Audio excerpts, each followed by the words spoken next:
be a small class, and we're going to answer any questions you have about the process and about the overall model. And I have the syllabus out.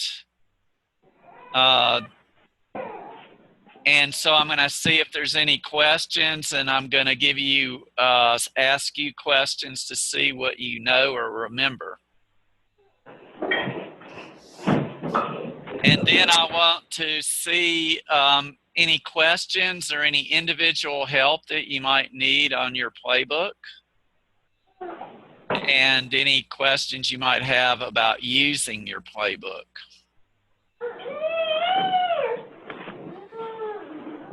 And I'm going to mute everybody, and then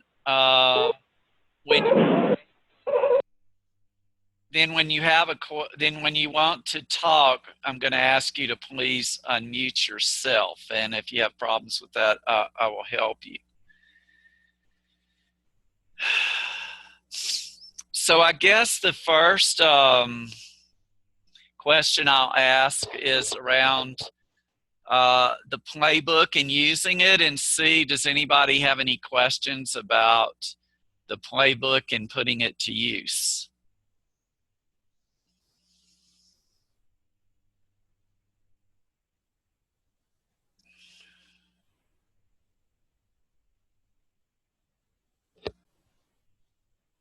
Okay, so I'm not, so the first module on the syllabus was learning how to create crystal clarity and communicate that clarity at every level of your organization. So let's go over and see who remembers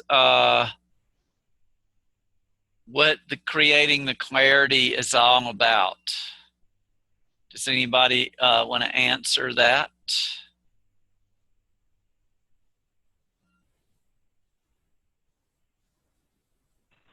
Oh. Hello, we can hear you. Yes. Okay, I was shouting trying to respond to that first question that you asked, but I couldn't unmute myself. Okay, great. So the first question was around the playbook, right? Or is it around? Yeah.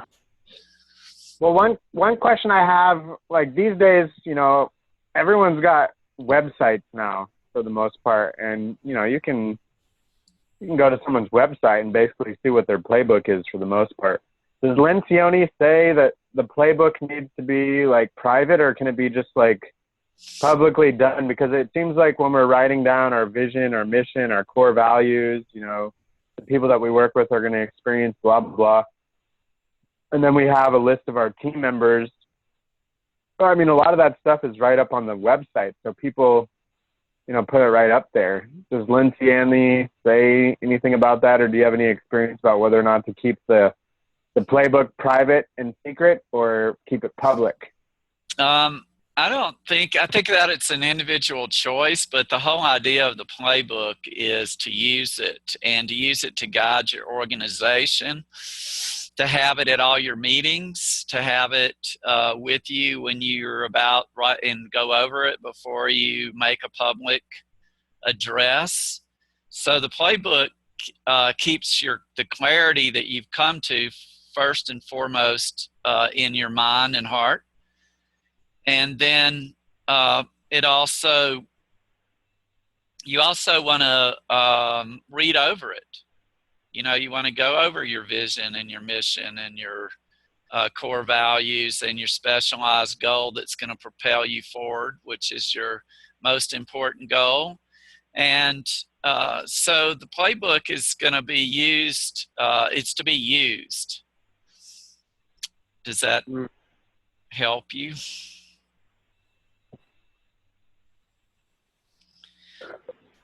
Yeah, it doesn't. I don't know. I didn't hear the answer direct to my direct question, though.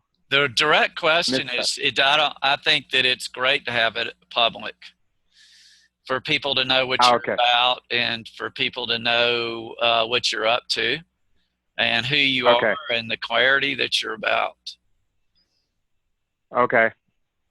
All right. Thank you. Sure. So the second question was, how do you go? Let's just do it this way. What are the 6 questions that you need to answer and be aligned on to create the clarity?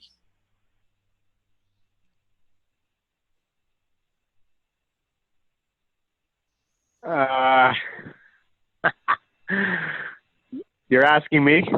I'm asking anybody, but if you want to take a go at it. Man, I'm gonna have to get out my notes. Uh, who are we? How do we behave? Who's our team? What's our vision? What's our mission? What's our core values? Yeah, except for, I mean, that's not as clear as it is. The first one is, why do we exist? What are we about? That's our mission. The second one is, how do we behave? And that's our core values. The third one is, what do we do? So it's a simple definition of what you do. And the fourth one is, what's most important right now? And that is your most important goal or your thematic goal. And the fifth one is, how do we succeed? And that's your strategic plan, which for this course, I'm just using the most important goal. And the sixth one is your roles and responsibilities, in addition to your most important goal. So that's how you create clarity, is you get you answer all those questions, and then you get alignment around all those questions. Because if you don't have alignment around why you exist, and one part of your team thinks the answer to that is one thing, and one part of your team thinks the answer is something else, then you're going to create chaos instead of clarity. Does anybody have any comments about that, or do you? Can you illustrate that last one with a example of Roles. creating chaos instead of clarity? Oh yeah. Well, if you're not clear around, if you know, you were asking about the playbook and should you keep it secret or not. Most organizations have a mission, but it usually is just gathering dust somewhere. And if you ask the leaders of the organization, what's your mission? More often than not, they're not going to even be able to articulate it as it's written down. So, so of course, there's going to be chaos in your organization because nobody's congruently living their mission. And if you want to be organizationally healthy, you're going to have congruity around your mission, your core values, your most important goal, your strategic plan, the way you do meetings, what your governance is, and all those things. So that's why if you're not aligned around any of that, you're going to, instead of having clarity, you're going to have chaos. Does that make sense? Yes, yeah, it makes sense from both some of my own choices from past organizational issues when I wasn't clear on the mission, and also it makes sense from participating in some organizations that other people are loosely running. Yeah. And that's okay to do that, but if you want to be organizationally healthy and want to be excellent, then you have to have alignment and clarity around all those things that I mentioned. So I'd love to hear from the Grace House and the Moore Valley Woodworking team if there's any, if you understand what we're talking about, or if you have any questions.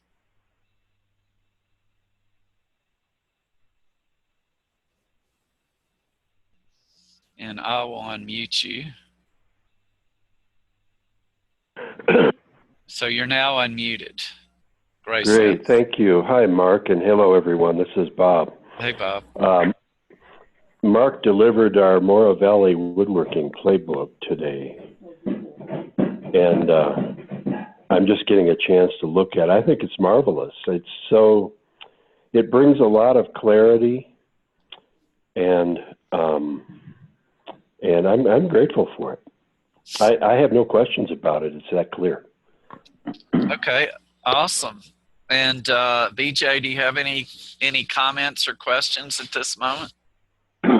Well, I'll just say, just to kind of catch you up and fill you in, is that we are so focused on writing this Venture Acceleration Fund grant that we are all aligned and on task for writing the slides and fine-tuning and getting ready for the rehearsal, which is maybe going to happen tomorrow and then throughout the early part of next week. So some of the things, so that is really focused, and we're right on with our mission, and we're really clear about our goal. It's to get, somewhere between $47,000 and $60,000 funding.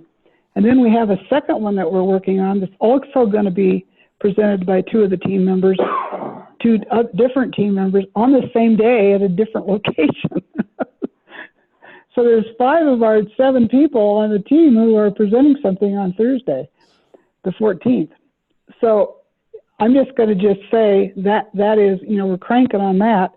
And then to back up and say some of the alignment on core values, for example, and some of the other things that are going to be foundational for us, we will do. We just haven't done that yet.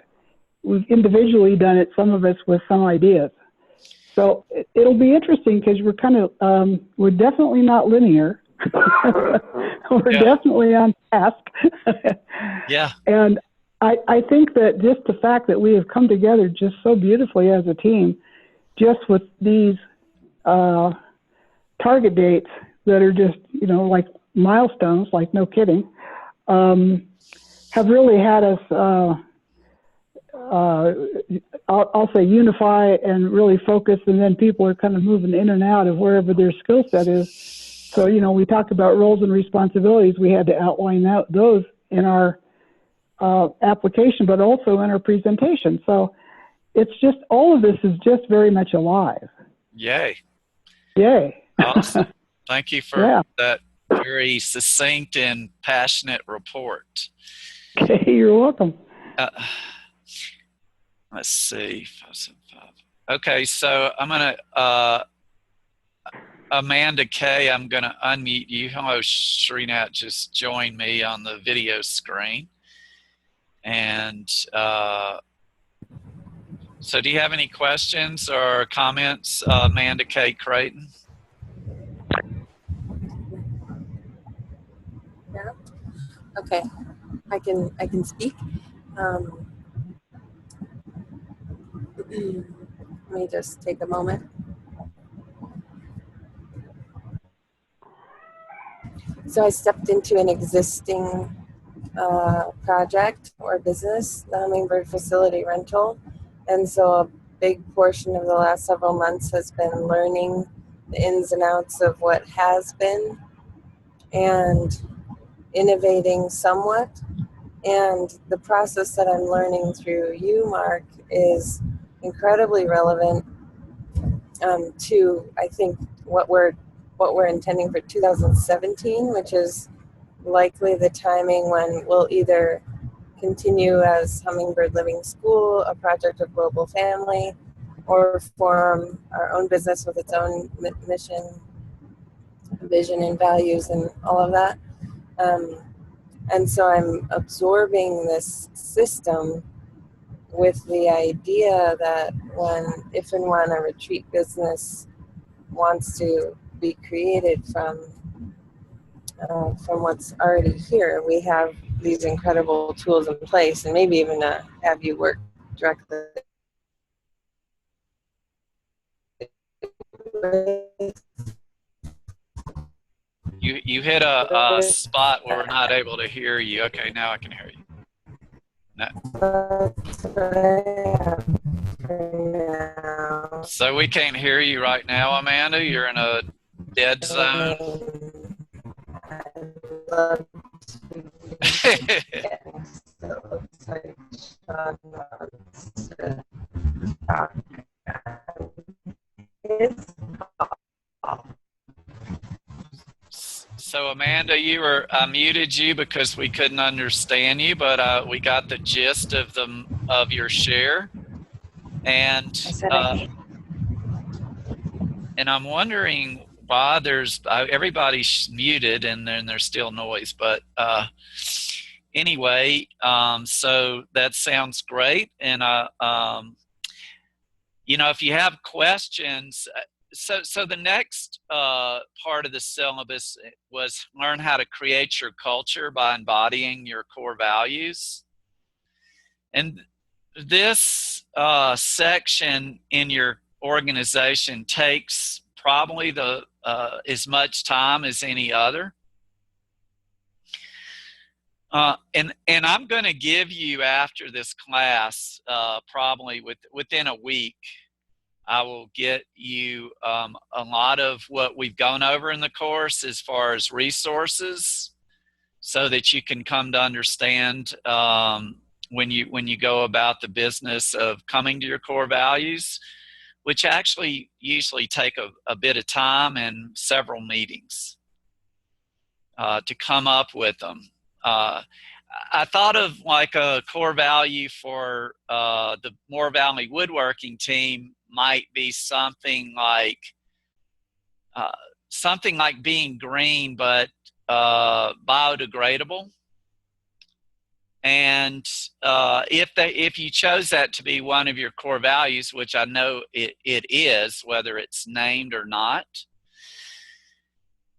because you're looking at having wood that your urns for your cremation, for the ashes for your cremation that you're going to be selling is made of biodegradable wood. The waxes are made of biodegradable. And the idea being that if somebody came into your field and say they were a great technician at doing urns, but they didn't have they didn't really care about the biodegradable part or to make it green, and you actually let them into your organization, that would be how you would cause chaos by not being good gatekeepers on who's supposed to be part of your organization. So you would really only want people part of your organization that hold the same values you do, their core values and your mission and all your other important values. So I'm going to open up and to see what people know about core values at this point. And I'd even love it if somebody knew the difference between core values, aspirational values, and permission to play values. And then we'll talk about more specifics. So does anybody want to speak to the difference between your core values and aspirational values and permission to play values? That remembers that? And if not, I'll talk about it, but I want to see if you remember.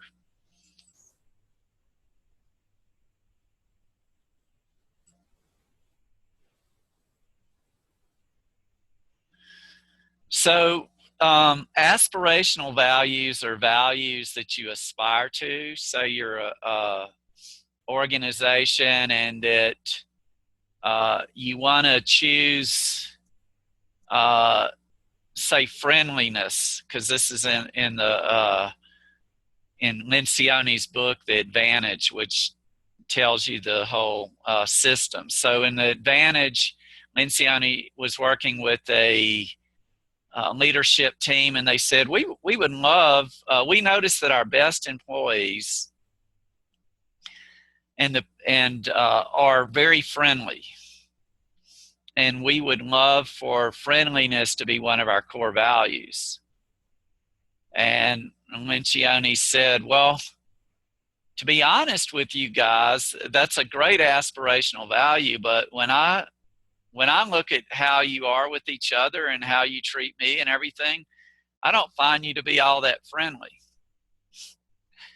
So it's a great idea, and it's something that they actually put it down as one of their aspirational values, but they came to understand that it really wasn't core to them. And if you are going to create your core values that are going to be create your culture, it actually has to be core to each member of your leadership team. So for another example is Southwest Airlines' 3 core values are warrior spirit, servant's heart, and fun-loving attitude. And they actually will hire you based on whether they think you're gonna fit and have core to you a fun-loving attitude. So an example of how they did this is they're hiring a bunch of new executives for the management level, and they say there was a dozen of them at their place where they were hiring, and they asked them to take off they were all dressed in suits and ties, and they had them put on khaki shorts for the duration of the day to see how they would respond. And some of them actually could not get over themselves and could not enjoy that process while others did. So they thought so for them, that was a great way to, they thanked the people who really it wasn't for, that they didn't like to joke around and they didn't like to be liked. And that was just an example. So throughout Southwest culture, and if you go right on the airplanes, you will notice how absolutely friendly their staff are, and their stewardesses and their pilots. They make a huge effort to be friendly and to have a fun-loving attitude. And so that creates their culture. So that was one of their choices for what a core value was. Another example is Zappos choosing wowing their customers with service. So you order shoes on a Monday, and they say it'll be there by next Monday, and they're going to do everything they can to have it there like Wednesday. So that will wow you through service. There was another point in their history where they were outsourcing their distribution. So another company was, they'd get an order for shoes, they'd call this company and they'd say, please deliver these shoes to Mr. and Mrs. Smith. And who they were outsourcing to they didn't have the same values, and they weren't that good at it, and the shoes maybe 2 weeks later. So they put their money where their mouth was, and they used a lot of their valuable resources to create their own warehouse so that they could have that in-house and they could actually deliver wow service. So that's another instance and way that a core value permeates your culture and becomes your culture. So when you call Zappos and you're on the phone with them, you better believe that chances are, if you're ordering a pair of shoes, you're gonna hear a very friendly person on the other line. And that isn't always the case, but they hire people based on their ability, that they believe that they will be able to wow people with service. So any questions, or let's talk about how to create your culture by embodying your core values. Any questions or comments or ahas you've had around that?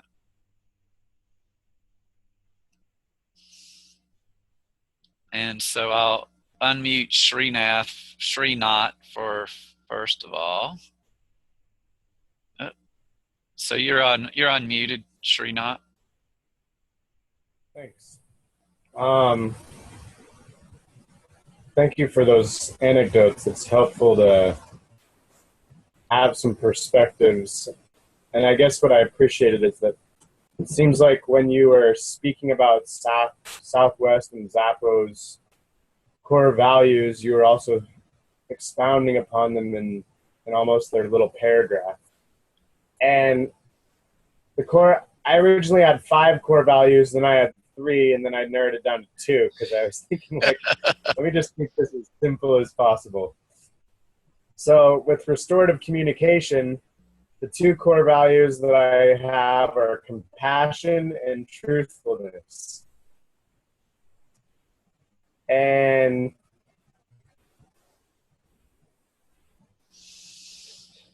I guess I'm wondering,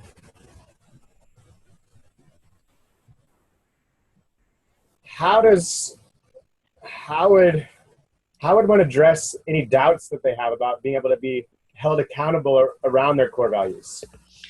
Well, like for right now, I'm doubting my level of ability to be as compassionate as the world probably needs. So I'm wondering, like, how would you address if there's doubts? Would you say that those are not core values to keep and find other ones, or is it healthy to have some doubt around whether or not one's going to be able to live up to their core value? Well, for one thing, what we're here on Earth for, as far as I can tell, is to grow. And Yeah. I find you to be a very compassionate human being. And I would say without hesitancy that compassion is core to you and important to you. And it doesn't mean that once you have your core values that you don't mess up or you don't have to stretch yourself in order to embody them. So I wouldn't have any problem with, but once you have what compassion, that's your core value, you would need to delineate it in a paragraph or 2, what you mean by that. And I see that Amanda's hand is raised, so I will call on you next, sister. But so once you write a paragraph or 2 about that, say then you've got a project that restorative communication, you want more people on your team, right? And so you would say, hey, this is the projects we're working on, and we need to vet you and make sure that you are compassionate, because we really care about being compassionate. And so you would tell them that's your core value, and to see if they want to practice that, and it's core to them, so that now you have, say, 2 members and you're being compassionate to each other. You'd have to be compassionate to each other in your organization. And that's where accountability comes in. If you have that agreement that compassion is a core value, then you can hold each other accountable to that. You get that agreement up front. Hey, we're going to hold each other accountable to this. Please help me if you see me not being compassionate, because so that's how you hold each other accountable. And does that help? I think so. I mean, I have a lot of doubt about really wanting to keep running restorative communication as a website and an organization. I'm more interested in, well, I'm not sure that I'm more interested. I'm just not sure about what I'm really doing, and if I want to serve. I think in a way, I'd rather be a servant to a couple of existing organizations rather than try to be the king of my own kind of energy. Right? Well, that may be true, but when you come to it, you will note that your passion rises, and that it's easy for you to go all in. So that's what it is to find what your mission is and what you want to be giving your life force to, which could be for a period of time. Mm-hmm. But that's also I guess what I'm also seeing here is that it's important that we get clear on how we define compassion, because compassion can look a lot of different ways, and sometimes not being nice and being real can be compassionate, and sometimes being very gentle and holding someone's hand can be compassion. So it's absolutely. You definitely want to you definitely want to define that. So, Yeah. so thank you, brother. And I'm gonna go to Amanda with her. You're unmuted, Amanda. Thank you. Can I talk? Yep. Okay. Okay. What was coming up for me to deepen the curiosity that Srinath was sharing is a core value and an aspirational value seem to fall on a spectrum, possibly, Mm-hmm. where a core value might also be aspirational in some ways, like compassion. If compassion is a core value, who's sort of the judge of Well, are you embodying inspiring? well, that is up to you to decide. And the main thing that you want your core values to be core, that you really care about them. You know, you're passionate about it. It doesn't mean you're perfect about it, but it's more core to you than it is that you just aspire to it. So So that's why have aspirational values? I was wondering about the examples you used, Southwest and Zappos. Do they have any aspirational values that sure. you could give us examples to help differentiate? Sure. I mean, well, it was like that. It was like that team that wanted to have friendliness as a. Have a committee on this? They wanted to have friendliness. I'm gonna mute you, Amanda, and then I'll unmute you. Feel free. Yeah, thank you. Margaret, would you be interested? Because you have a strong position. Okay, so this leadership team could tell that their best employees were friendly. They could tell that because they were they were in retail, that if you came into their store and you were people were friendly to you, then that would make everything better. It would make everybody happier to come into your store. It would the sales would go up, the morale was higher, turnover was less, and all that. But they realized that among themselves, it wasn't core to them yet that they were particularly friendly people.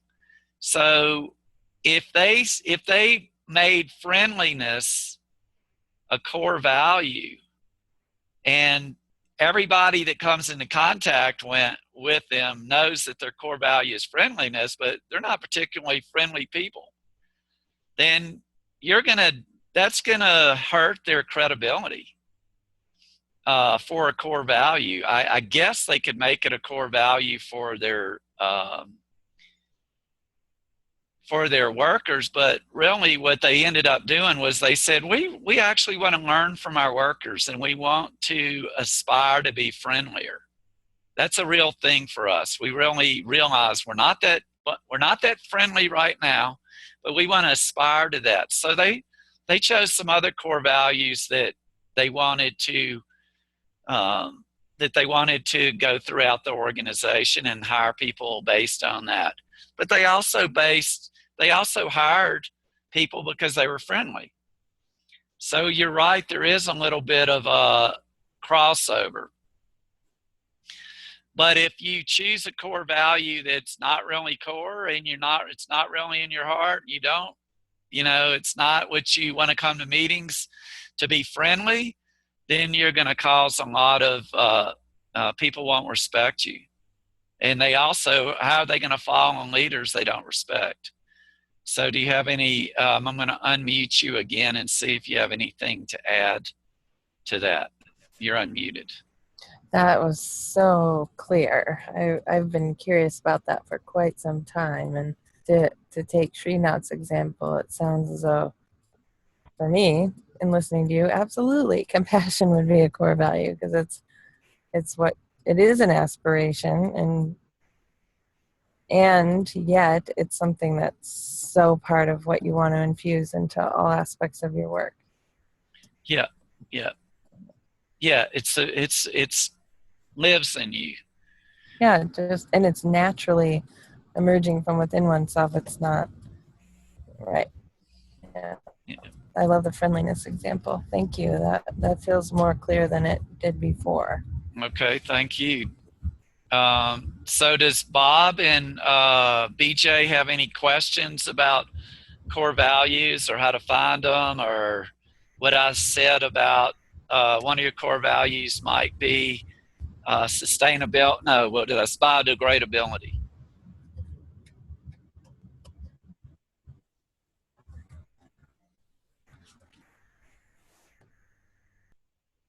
And I'll unmute you because let's see, unmute this house. Okay, you're unmuted at Grace House. Thank you, Mark. I have to give this a good deal of thought. I can't, just as you and Amanda were talking, Srinath were talking about this, I was trying to think how I could reduce the philosophy of this business to a few words. And I haven't been able to settle on anything. Of course, the word compassion comes up quite a bit in the sense of both interpersonal relationships and also how we relate to the planet. And also, I think responsible stewardship is a term that comes to my mind, because what we're all about is changing a rather pernicious industry into something that is more considerate of the planet. So those are the words that are coming to mind right now, but I have to give a good deal more thought to it. Great. I think there is a basis in there for how you conduct yourself around changing the model to be more ecologically sound than other people. So that would be a focus of yours. Another potential, and I'm not trying to put words in your mouth, I'm just giving you ideas, but another potential core value could be to provide jobs that are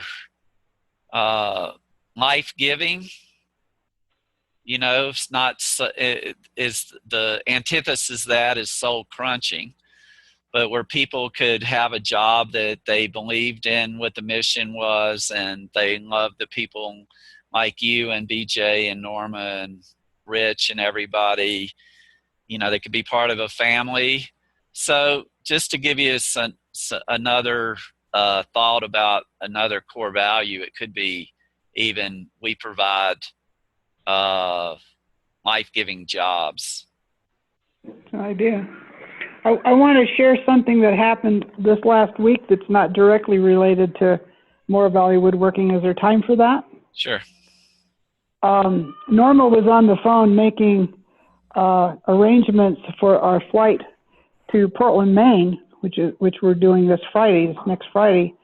And I've been having challenges with my knees, so I don't do stairs very well. So she was talking to somebody trying to get it managed for me to not have to, and to be clear whether or not I'd have to walk stairs to go up, maybe even into a plane. You know, an escalator's okay, and walking's fine. It's just the stairs. So she wasn't being satisfied with whoever she was talking with, and she said, well, you know, my friend really does have a disability. And boom, she had a different person to talk with. And right immediately, this other person was, I'm going to say, incredibly kind and thoughtful and so present to what the request was about meeting somebody's needs. I don't know what their core value was at this particular, I'm going to call it a call center, but it was just remarkably amazing and so loving and kind. So there's something in there. I mean, maybe that's compassion also. Certainly did communicate, and she was more than satisfied with all the details of what was being arranged. It was a wonderful, transformational conversation. That's a beautiful example. I'm sure there is a core value behind that, in in that company. Yeah. You know, the last thing I want to say before we end the conversation on core values is it is powerful to have 2 or 3 that you want to focus on, and maybe once you really have that core and creating your culture and you're seeing the results from it, you know, you could add some. And it's great to write down aspirational values, but just as a way to focus your culture, it's really great to have just 2 or 3, unless of course something inside of you goes, well, that's nice, Mark, but we really want to have 5. So that would be okay too, if that's something you have the bandwidth for. So if anybody, does anybody have another burning question before we go on core values before we go on?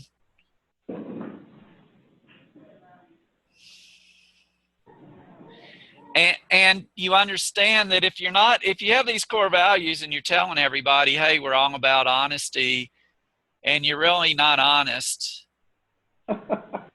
you know, you can see where your credibility is not going to be shot. And also people in your organization that say you have new members and they're all excited because, man, this is one company that is honest. They even have it on their core values. And they get there and you're not particularly honest, it's just going to cause them to not respect you, or your organization is just not going to have that power of congruity that really is going to create the attractor state that you want. So does anybody have any more comments before we go on to the next thing? Okay, so I'm going to mute everybody. Okay, so the next part of the syllabus was learning how to create specialized kinds of goals that continuously propels your organization into a powerful river of momentum forward. And that has to do with creating the most important goal, or as Lencioni calls it, your thematic goal, because they usually have a theme. So my thematic goal for this course was to give people the opportunity to understand how to create a healthy organization. So that was my most important goal. And then my sub goals, or my defining objectives, were the different modules. So teach people how to create special kind of goals. So this is so powerful for an organization of, say, more than 1, 3 or 4 or 5, where you say, hey, why don't we create this something that we're all jazzed about, that if we accomplish it, we know we're going to be on the map. We know that we're going to be actualizing our mission. Like for the Moore Valley Woodworking, fundraising is the most important goal. So then there's the sub goals, which are the defining objectives, are these different goals. They're different what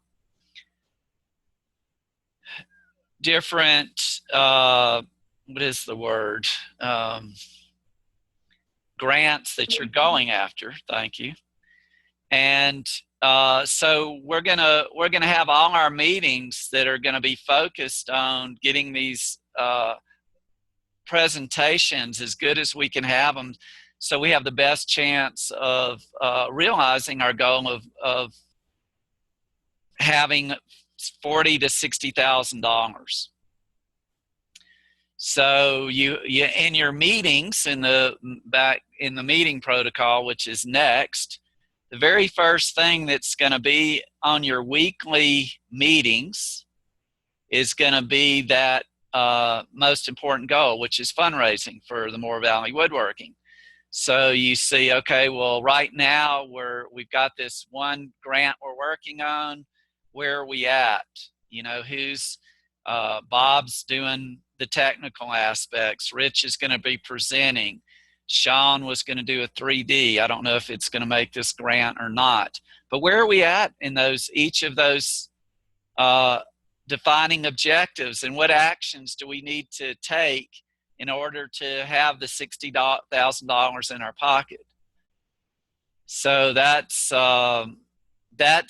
your most important goal, and it ends the tendency for big companies. If you're a big company, it ends the tendency for you to have silos where management, or let's say finance, is all about, let's make sure everybody's not overspending, and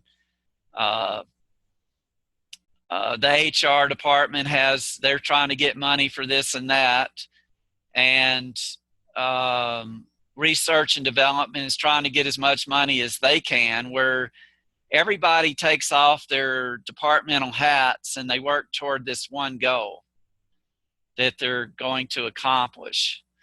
And if you do it in this way and you create your meetings, so that's your top thing you do at your weekly staff meetings, or if you have them bi-weekly or monthly, then you're going to get the genius of your team and you're going to put your resources on accomplishing this goal. And once you accomplish it, then you're going to set your next one. And this really does create a powerful river of momentum forward. Because when you're a group of people and you're not accomplishing your goals, and then you set another one before you didn't accomplish the last one and you let go of it, then you're not going to feel as confident in each other at being able to accomplish goals. So I'm going to ask you to unmute yourself if you have any questions about your most important goal and how to use your meetings in order to accomplish them.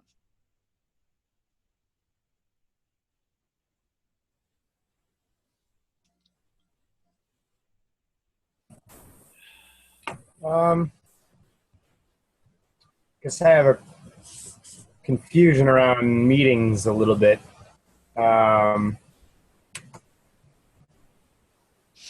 Right now, I'm not really working with, it doesn't really feel like I'm working with much of a team on my work right now. Kind of feel like I'm a lone wolf, and that I'm interacting with people that we're sort of tentatively eyeing whether or not we want to work together on teams and projects. And so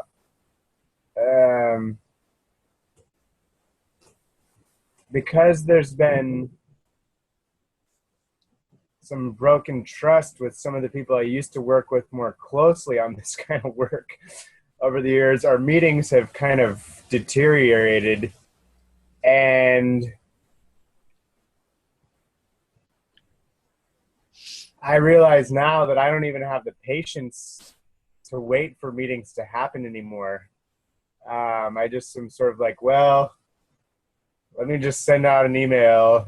I won't even wait for a meeting to happen anymore. So I'm curious, like, how does Lencioni, because I see that this is like a weakness of mine that I have going on right now, is being impatient to wait for meetings to happen and sort of quickly like choosing to share over email, and then people find that disconnecting and they're like, I'd rather meet in person. And then I'm like, well, I don't feel safe to meet in person. Email is like a nice distance, you know?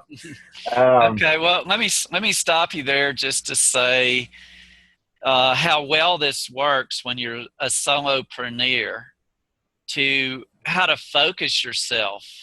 Like, what is it you really want to accomplish? Like, I really wanted to start, I learned all these things about how to have an organizationally healthy company. So I wanted to actually start creating a vehicle to be able to give that away for that to be a gift to the world that I could make. So I created, first I created how my most important goal was learning the material. And so I worked on that for a couple of years, actually. And then I created a business named True Design Consulting.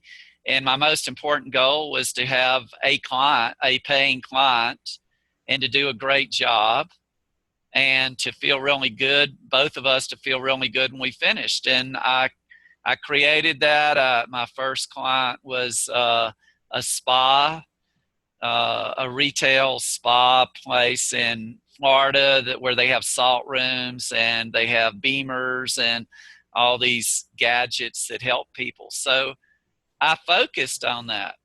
So other things would come up and, well, should I do this or that? No, I want to focus on this because I want to actually complete something. I want to actually do something in the world. So it's a really great method to use yourself to create most important goals that you're going to focus on for 6 months or 3 months or whatever it is. So I wanted to say that about solopreneurs using the most important goal. So I hope that helps. And does anybody else, does Amanda or the Grace House, or is the 720 number, is that you, Srinath, or is that somebody? No, it's somebody else. Who is the okay, let's see. Is that you, Anne Marie, or who is the 720 number? It's Robert. Oh, hey, Robert. Powers? Yeah, I just came on a moment ago. I finished up the other thing. Okay, wonderful. I just wanted to know who you were. So, all right. You have anything to say at this moment? No, I'm going to put myself on mute. I'm in a public place, and I can't be in another place at the moment, so I will be on mute until I have something to say. Okay, well, welcome aboard, and we'll continue. Okay, so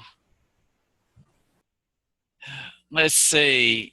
Does Grace House have anything to comment about the most important goal or the thematic goal? And I'll unmute you. Hold on. Manage participants. Okay, you're unmuted. Sunday.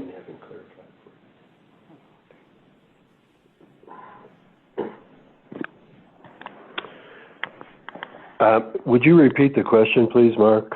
The question was, do you have any questions or comments, or have you found it to be helpful about creating a most important goal and then the sub-goals, which are called the defining objectives? Well,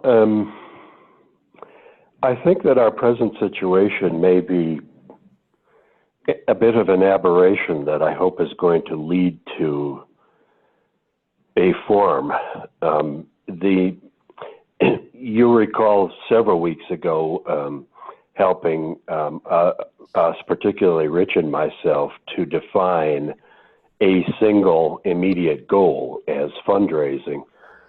Now the application for this grant money has imposed that goal upon us. And I'm hoping that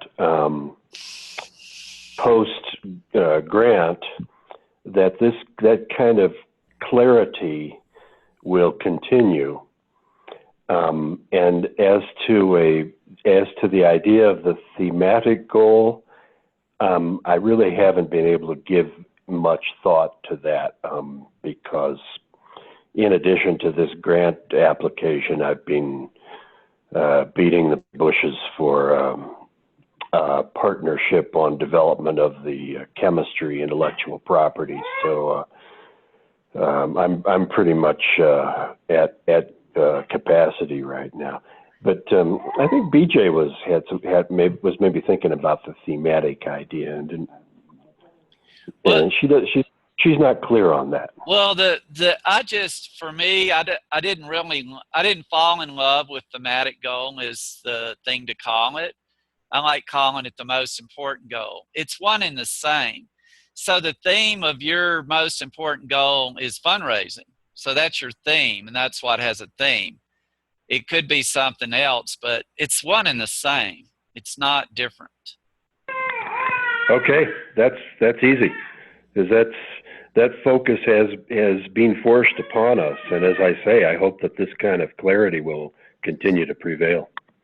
Well, I have no reason to believe it wouldn't. After you may stay with fundraising for a while because you got another grant coming up. But then you might want to choose, change your focus to getting operational in some way. Oh, okay, we've got the money. Now our next thematic goal is getting operational with our first sale, so to speak. That could be your next one. But I'm not here to tell you what it would be. Well, one of the things we're highly motivated to do is have some income for the team. So it might be another kind of fundraising. Right on. I mean, what? Right on. Yeah, right on. Right now for about a year and a half, the 7 of us have been volunteering our time.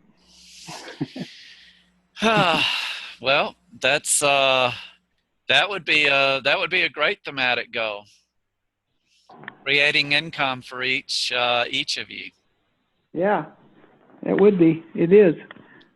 So I'm going to go to Amanda now and unmute.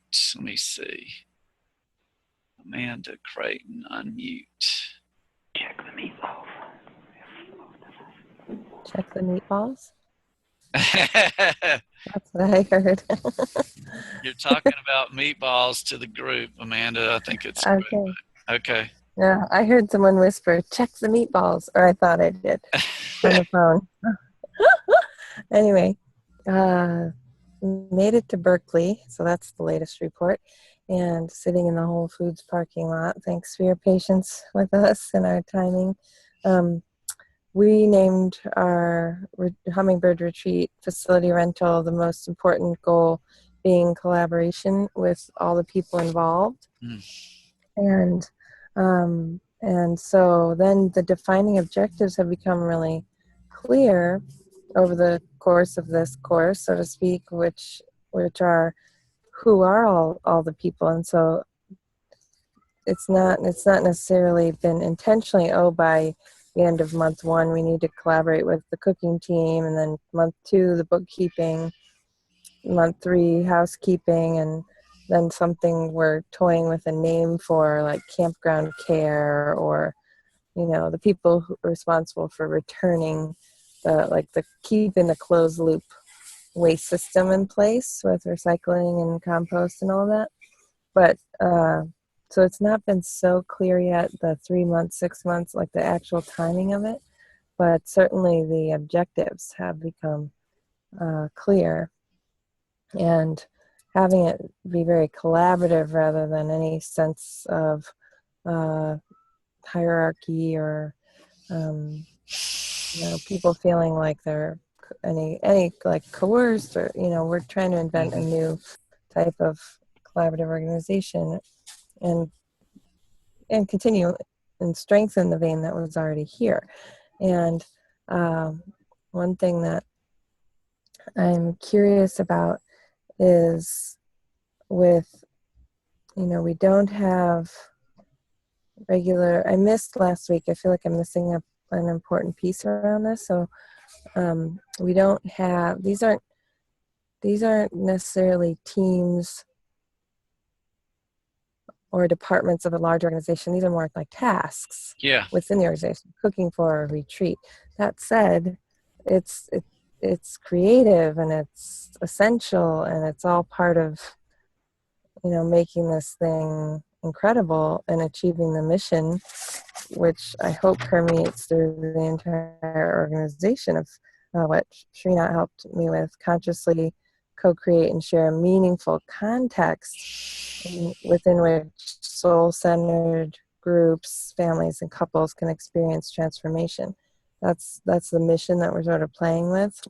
And so that certainly, like, while someone is doing the compost, which is like one of my, defining objectives, is to connect with the campground, the people interested in campground care.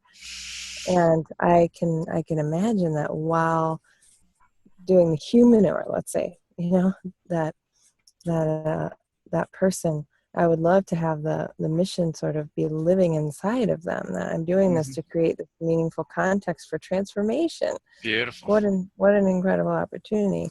So I can see how it all links together. And what I'm not, the missing link for me right now is like, where that occurs. I'm with Srinath that I don't think everything necessarily needs to be on a public and on a website. Like, we're not Bible banging our mission over people's heads. I would rather it kind of almost come from within that person, and it's like, whoosh. So there's a real art to that. Yes. Yeah. So because you brought up so many juicy things to talk about. One, if all of this stuff just stayed with the leadership team and nobody else knew it, but they were experiencing the clarity that you had and the congruity that you had and how good you were at accomplishing your goals and things like that, then it doesn't matter who sees it. That's up to you. You can keep that in the closet if you want it, or you can. But it's really good to have the playbook, so then what it is you want to transmit to the world, because maybe the world's looking for you. And if they can't, if you're not letting people know who you are and what you do, then they can't find you. But in your case, that's not the case.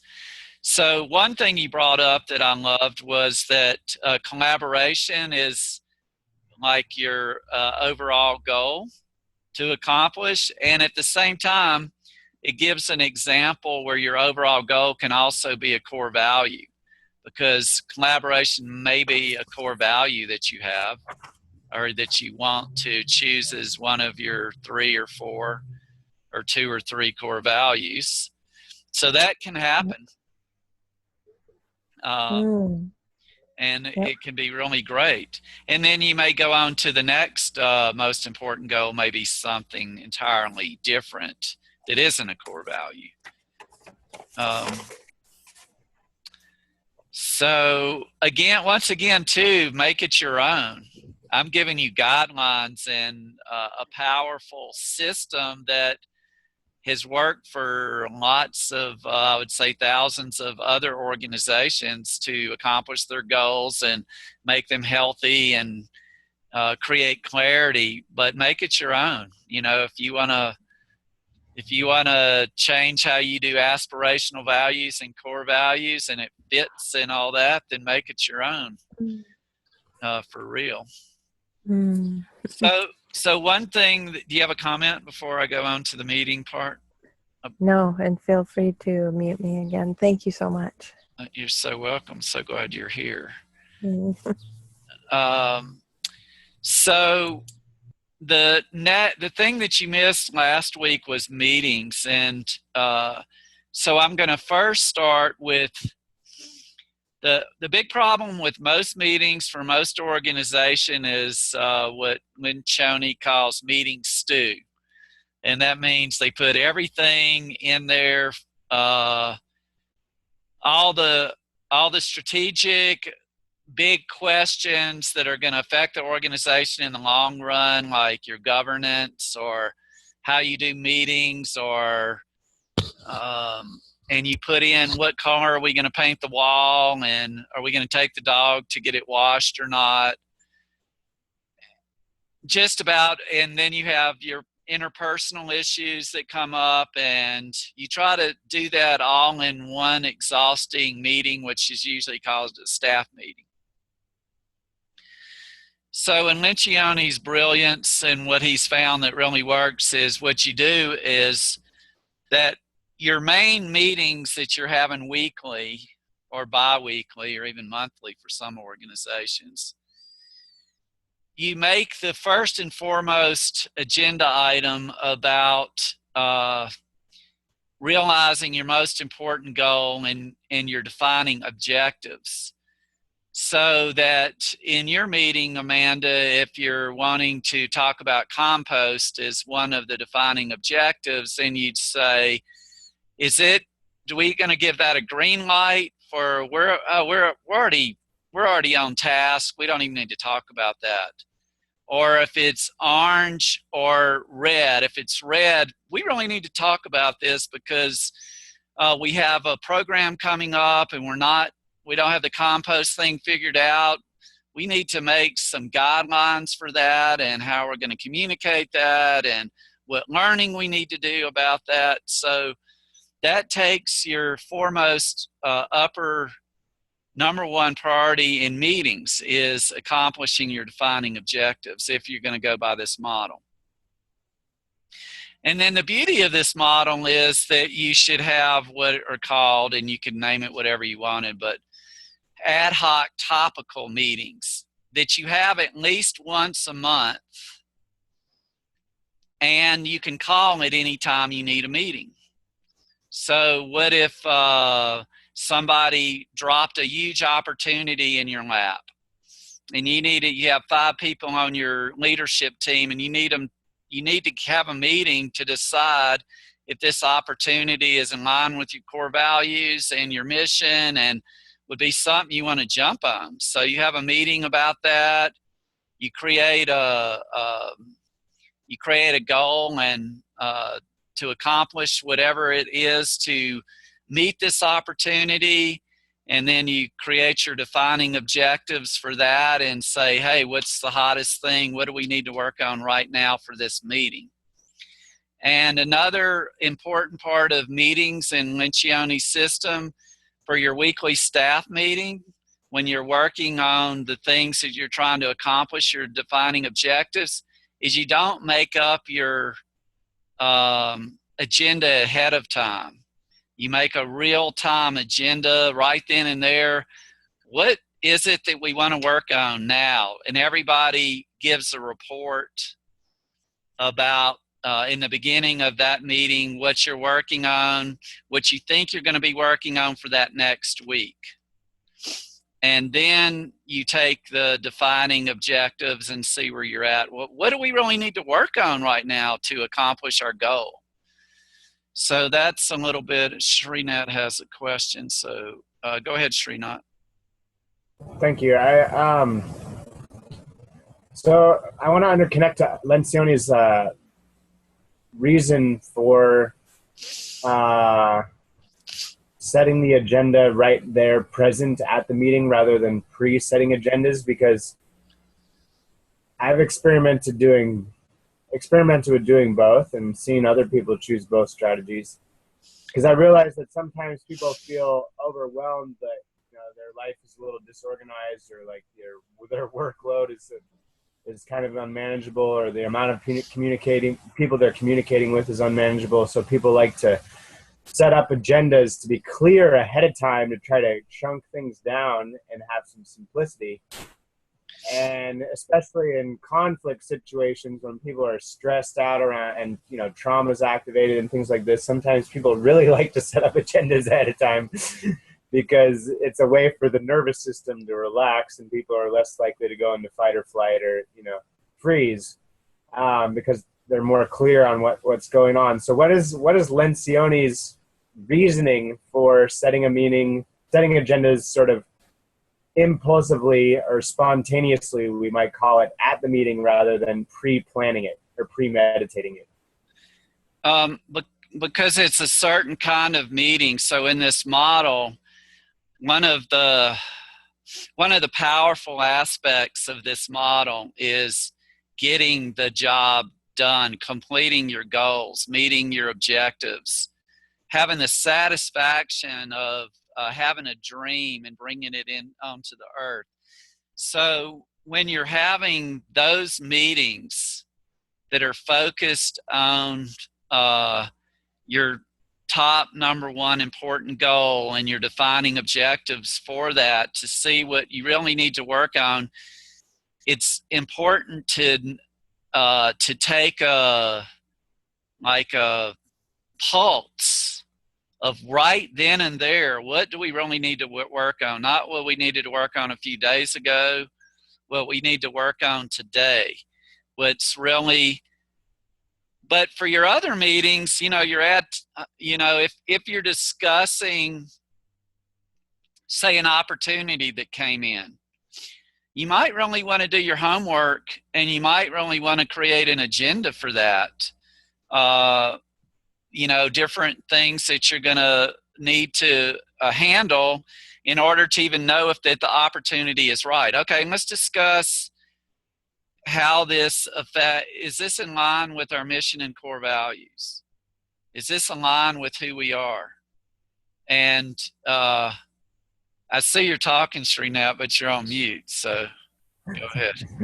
Sorry. So, for example, if I was like the team leader, the servant team leader of a composting system, and we knew we had 10,000 meditation retreat guests coming, and we knew that we were going to have like 6 truckloads full of compost coming in, that we needed to have like at least 50 barrels of cow dung to mix it all up with there. We need to have like a certain bag of wood chips. We need to have like a certain number of filtered coconut material husk in order to mix in there with the compost. And we got to figure out who's going to be managing and sorting the compost, mulching, like filtration systems and all that kind of stuff.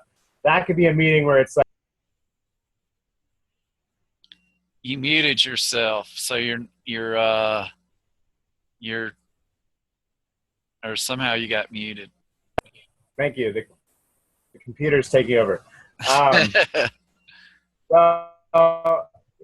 So in that sense, it's like, well, we'd want to set up a meeting like right there, because we're not dealing with last week's compost. We're not dealing with next week's compost. We're dealing with today's 100,000 people worth of compost. Right. But say then the Pentagon contacted us, and they're like, hey, we need composting systems in every military base around the world.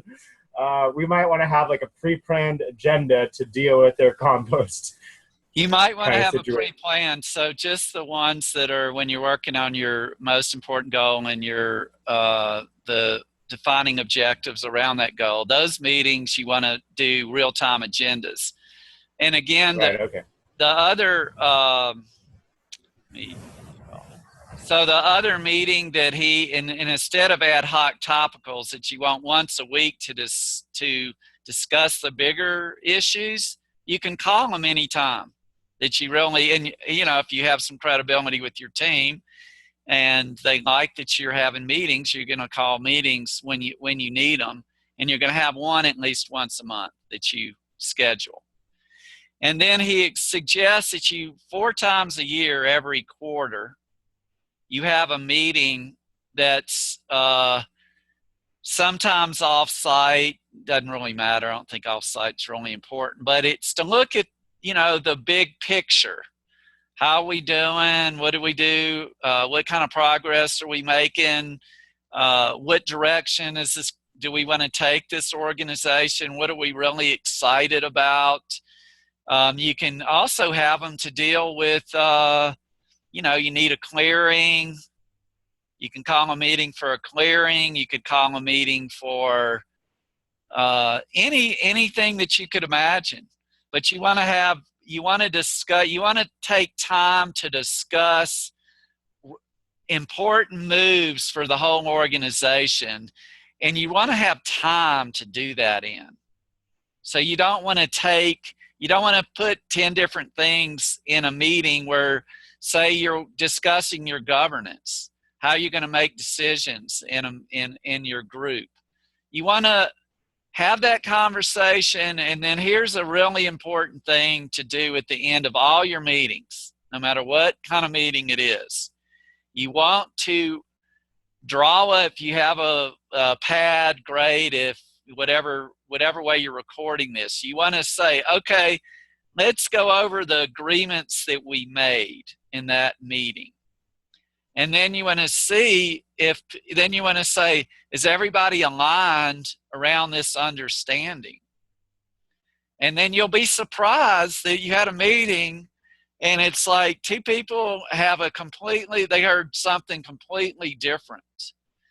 So this is a booger bear because most people are ready to get the heck out of the meeting, you know, at the end of the meeting. But if you will take the time to make sure that you're on the same page, that this is the agreements that we came to, then you're going to have a much better organization that has a lot more clarity.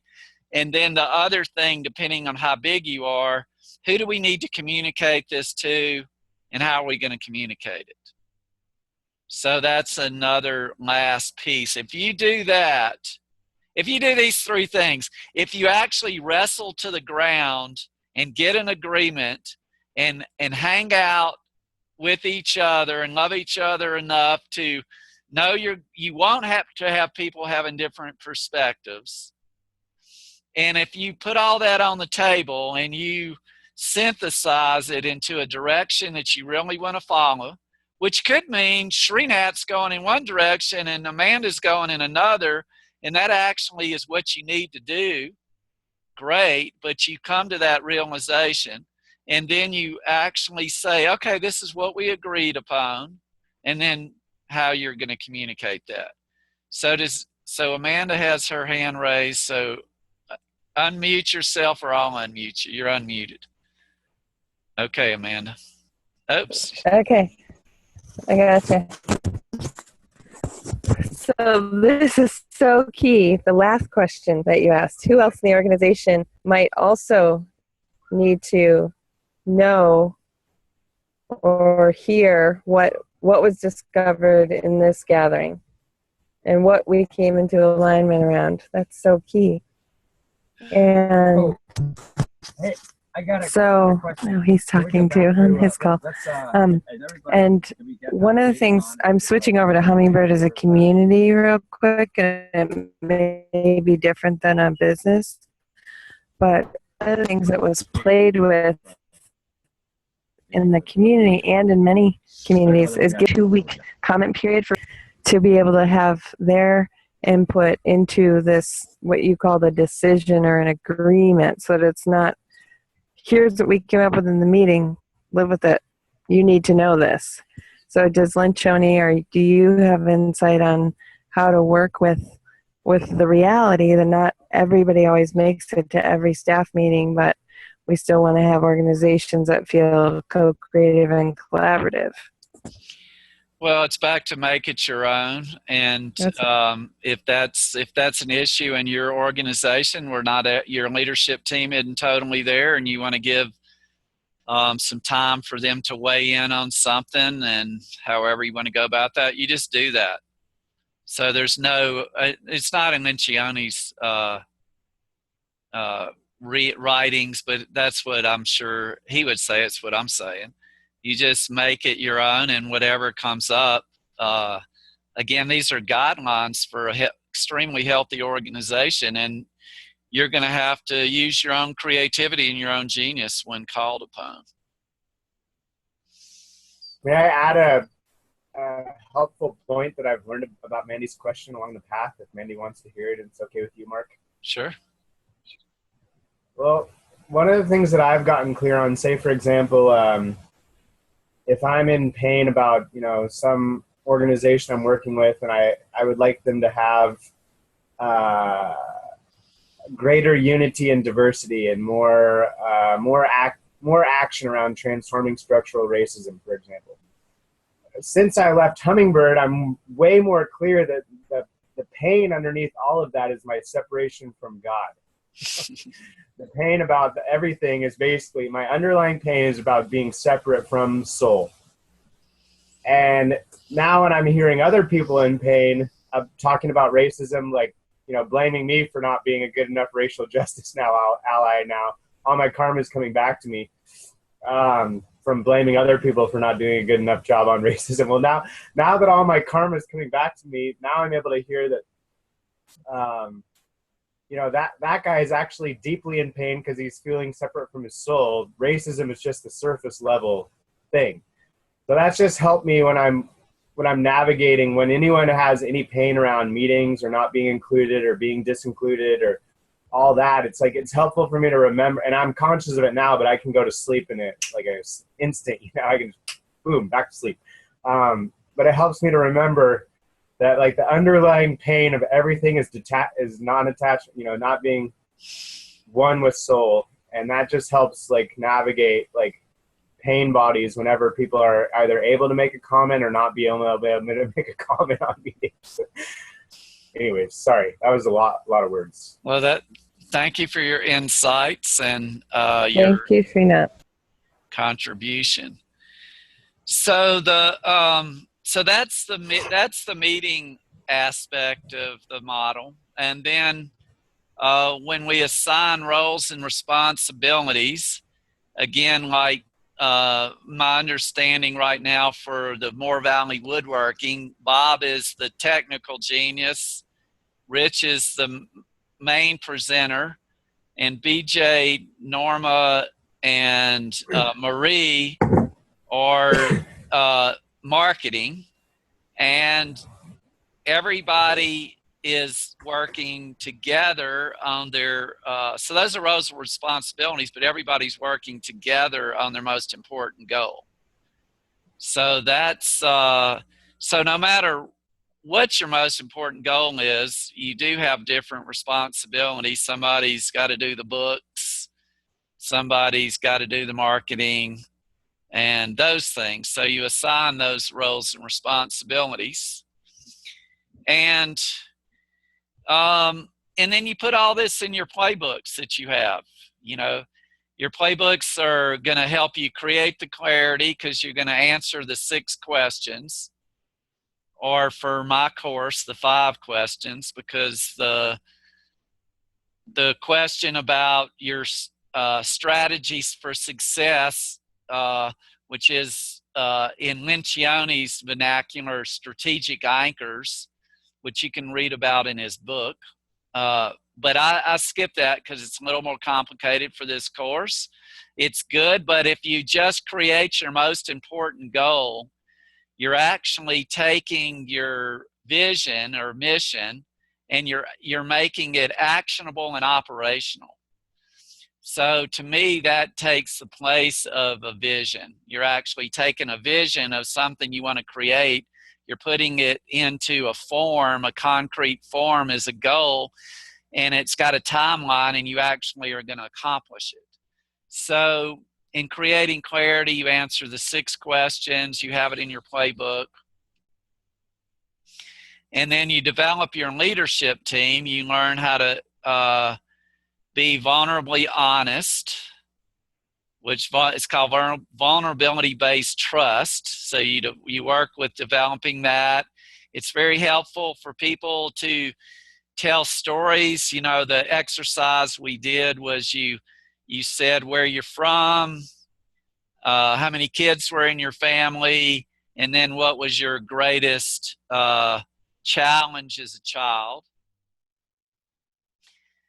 Then you learn that sharing different perspectives, by sharing different perspectives, they're not at first going to meld together. And that is what he calls mastering conflict. So you actually want passionate discussion around the ideas and different perspectives that people have. And the way that Spirit showed me that it's like the north wind in the south, the cool north wind hits the balmy southern wind with a lot of moisture, and when they collide, they cause friction, and if you hang in there, it's going to create healing rain. And different perspectives tend to do that if you welcome them.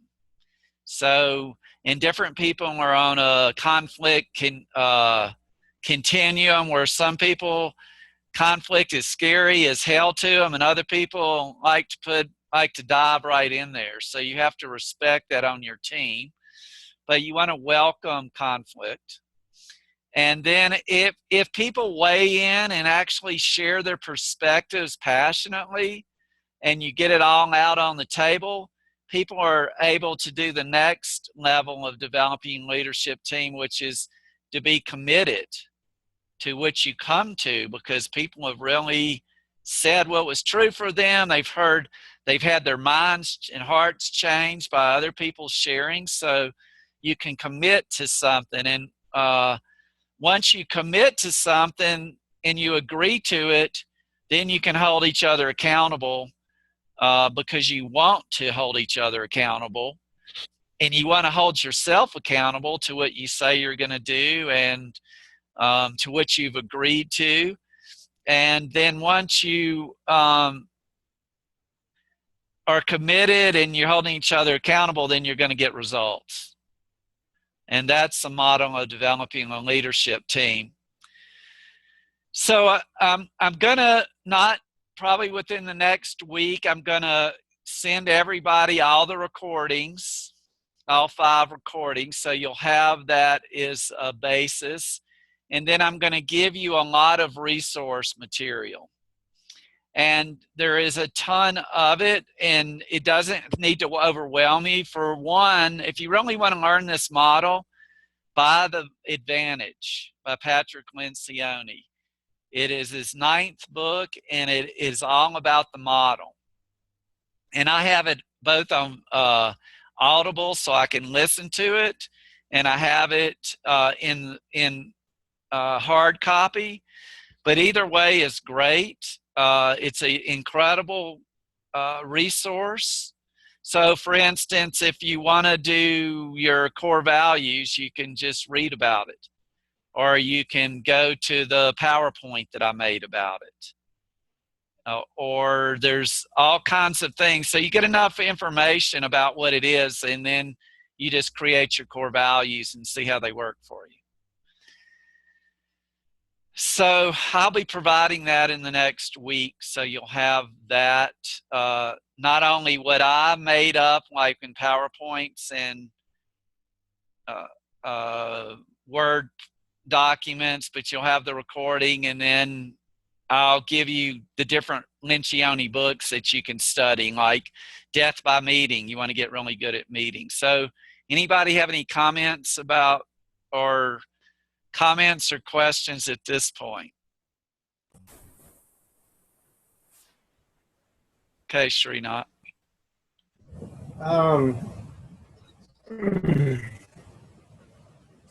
Seems to me that there can be a certain amount of fear around being held accountable. And I'm enjoying talking about this because this model to me has really solidly integrated the orange meme level of things. And in order to really bask in green, yellow, turquoise, and white rainbow, we need to have the orange meme solidly integrated. And for a lot of people who are spiritual or into nonviolence or compassion, the orange meme is tough for us, I notice. What is the orange meme, Srinath, for all of us who might not know what that is? Well, I don't have the whole model sitting in front of me, the integral model sitting in front of me right now, but orange meme at a basic level is, corporate structure, organizational development, business development. And sometimes it can be scary to integrate the business development, the organizational development, and the corporate structure clarity development, because its shadow side is that it's dominating and it's just it's ruthless about meeting its goal, no holds bar. It's we're going to get the goal and this is it, kind of energy. So if we're working with, yellow meme or turquoise meme organizations, people get terrified of being held accountable. They get terrified of being held accountable. They get terrified of holding other people accountable. Tyrannical CEO with people, you know what I mean? So I'm just kind of curious, how does Lencioni talk about how to hold people accountable in a way that's not going to totally destroy the organization?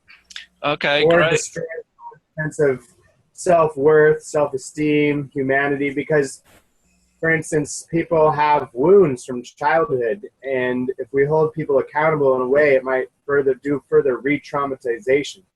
Okay. So I'm gonna stop you right there because we need to close. We got 15 more minutes. Great points. So this, for me personally, is about being mature human beings. They want to accomplish goals, and it's about the yin and the yang. You know, you want to be balanced. You want to be compassionate. I do. It's not all about the goals, but it is about accomplishing the goals. A lot of organizations aren't very good at accomplishing their goals. It's just a fact. I mean, they do accomplish goals, obviously, but we're talking about getting excellent at accomplishing goals, and we're talking about how to have meetings in order to accomplish your goals. But we're also you can have meetings to suss out all the other things that you might want to, including feelings and how do we integrate feelings into our meetings. And accountability in this model is you get an agreement around, okay, this is our clarity. This is what we're here for. I want you to hold me accountable. I'm going to hold myself accountable for these particular things that I've agreed to. Not everything in the universe, but I want you to hold me accountable to whether I'm living our core values or not. I want you to hold me accountable. Am I actually living our mission? And are my behaviors sabotaging everything? So you do it in this model, and my model is to support everybody. You want people to be the best human beings you can be. You want to feel really great about what you're accomplishing together. And this is so important to me. We're now at a time in history where there's a lot of people waking up to, wow, we really need to come out of our shells, and we really need to get our boots on the ground, and we really need to accomplish some of these beautiful visions and inspirations that we're having. So this is a way to take that yin and put it into a container and structure in order to accomplish it. So that's the time that I think we're at. And that's why accountability is, you don't have to be accountable, but if you want to be in an organization I'm in, I'm going to want to be held accountable, and I want to hold you accountable, and I want that agreement that we can do that with each other. So that's enough of that spiel. And I'd love to hear.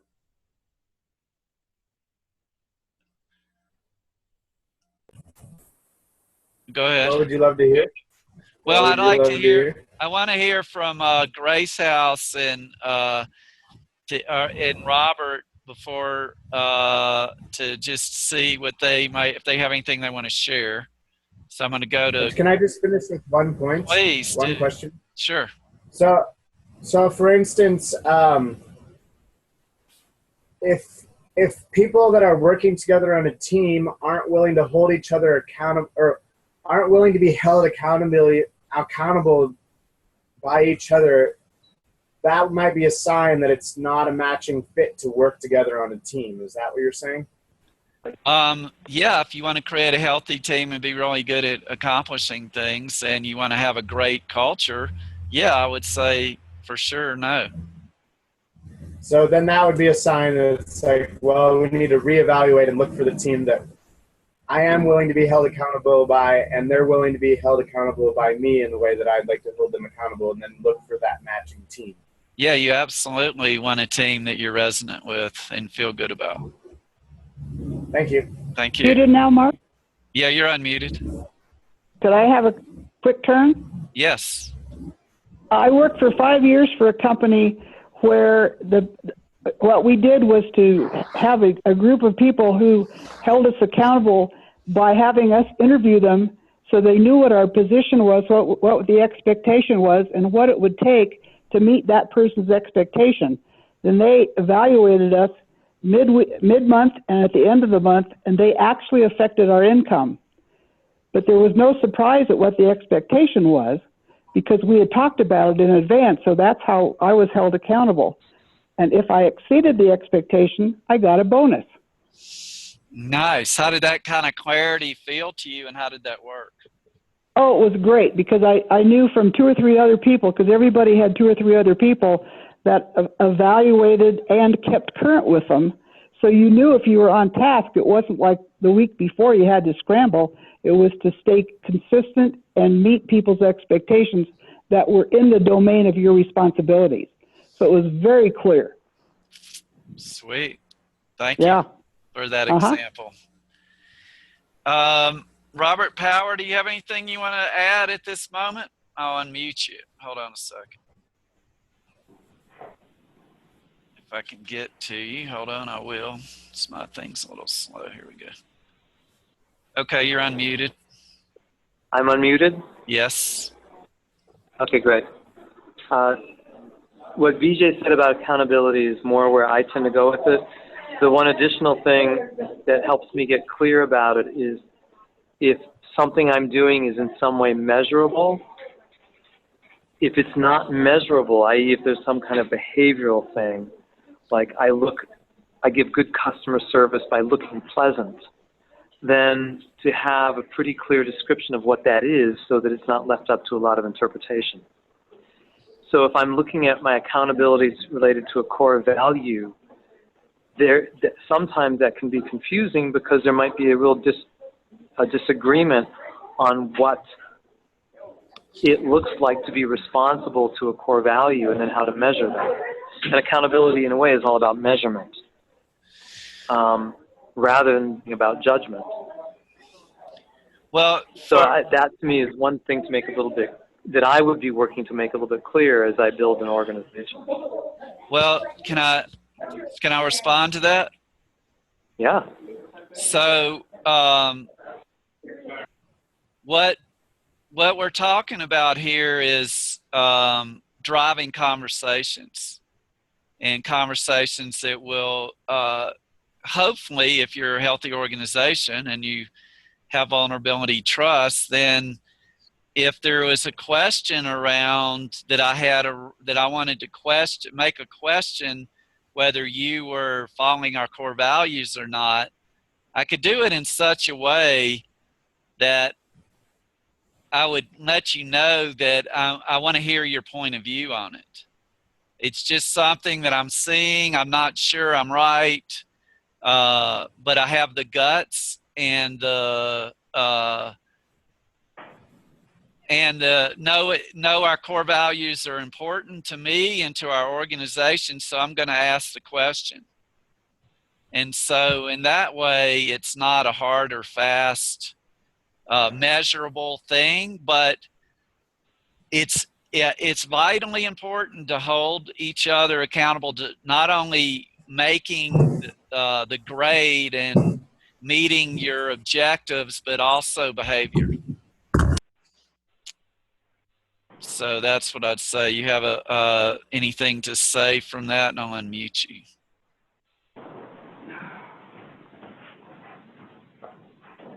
Not in disagreement. I have been in an organization where I was held accountable for something that made absolutely no sense, and there was an evaluation that I wasn't fitting in or behaving in a way that represented the values. And yet, the whole conversation was so subjective and so incomprehensible to me from my experience that I basically shut up and said, I'm not going. I mean, one, it was painful, and secondly, it was so arbitrary in my experience. So what I came away with was, when I want to look at being aligned with somebody, there's permission to have those conversations that are challenging. But when I want to have accountability, subjectivity becomes more difficult to have in relation to the accountability. So when I hear what you say, Mark, in a sense, I'm thinking of being aligned and then coming up with something that can be a little bit more measurable. And measurable is, in some cases, arbitrary, or when I say arbitrary, difficult to define.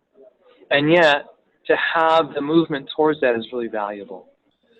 Yes. So an example, if I'm not performing the work that I say I'm going to do, then that can be in some way measurable. It'll be measurable by what I failed to produce, tasks I failed to do, or income I failed to generate. But if it's because I look grumpy according to one person and I'm a little quiet and I don't participate the way they expect me to in a meeting, it could be that my participation is incredibly valuable the way I experience it. And that becomes a little more arbitrary. But if you then say, well, Robert, you have to speak 5 times in a meeting. Yeah. So that at least I know what they mean, and that becomes measurable, and there you have accountability. Okay, so very good, well said. And I would question how healthy that company was, as far as having organizational health and having clear guidelines and agreements on what you're holding each other accountable for. But anyway, that's a great thing to bring up. And since we have 8 minutes left in our course, I want to have a go around and share appreciation for the course and any how you might are going to use the course. And I will be happy to assist you if you have questions while you're filling out your playbook or coming to your core values or things like that. So do you want to go first, Srinath? Sure. Okay. Thank you, Mark, for being a conduit and hosting this course. Grateful to hear everyone else's perspectives the whole way through. It's been healing and giving me a sense of belonging and shared reality by hearing all the different ways people are playing right now. And yeah, I really appreciated the last share quite a bit, because I was recently fired from a nonviolence training for choosing to keep a vow of silence on my first day of work. and I thought I was making a giant contribution by just being willing to silently listen to people all day. And other people thought I was not being warm and friendly enough. And I'm starting to find that the organization that I was working with has less health than I realized. So in terms of how I'm going to take this work forward, I'm really clear in my big meta mission, my personal life purpose. In terms of organizational work, I just worked through the What Colors Your Parachute job hunting guide to look for a new job in the short term. And I am not clear where I'm going to end up or how I'm going to best be of service, but I can definitely see how I could use this work to integrate the orange meme of organizational clarity and organizational development to be able to serve more effective, measurable results, both in my personal short-term work and hopefully being a volunteer with my spiritual organization, because my spiritual organization has a very well integrated orange meme that I was not able to keep up with as well as I would have liked, actually. So I feel like this is going to help me out in being a better servant to my spiritual organization over the long term. Thank you, Srinath, and thank you. I really enjoyed you being on the course, and thank you so much for being with us. Yeah, thank you. Who would like to go next? Call on it. I don't know if we're muted. You're unmuted. Okay. Thanks, Mark. It's been delightful. It's been very interesting. I've appreciated having our project be used with for some of the examples, and I've really loved that Amanda has been part of this. And since I'm actually on her facility or rental team in this transition, I get a double dose. And I love that we also can apply a lot of this to our hummingbird community. So it has lots of levels for me. And I love that. I love the big picture and then fine tuning. So I'm very grateful. Thanks. Well, you've been a delight, and thank you for being on the course and for your insights. Sure. Bob, you going next? Sure. I think that the wisdom that Mark shares is not common knowledge. And so it's useful. And I'm grateful for it. Thank you, Mark. And trust Srinath to bring it all home. I like your perspective, brother. And I find myself wishing that I could be working with all of you. Beautiful. Thank you, brother. Thank you for being on this course, too, and all that you're bringing to Hummingbird and to the group. Amanda K. Creighton. I'm here, and I, in addition to what others have spoken, I'm grateful for the class size, in that we got to dive in deeply into each organization, and have plenty of time for sharing. So that really worked well for me. I'm very grateful that you were able to summarize. Like, I really enjoyed the structure of each module, if you will. That it began sort of with a recap and asking questions about what we've learned up until this point, and then you reintroduced something new with lots of examples and sharing and interaction, and then in the end it was like, okay, now do you really get it, and what did you miss? So I learned, I talk about BJ saying this is helpful on multiple levels. Yes, I was imagining the retreat business, I was imagining Hawk Hill, imagining Hummingbird as a whole, imagining whatever we're meant to co-create, Mark, and also just, looking at the structure of Zoom and how you led each session, and that you gave us, little homework. It wasn't overwhelming, but it was enough to keep the fuel fired, the flame burning throughout the week.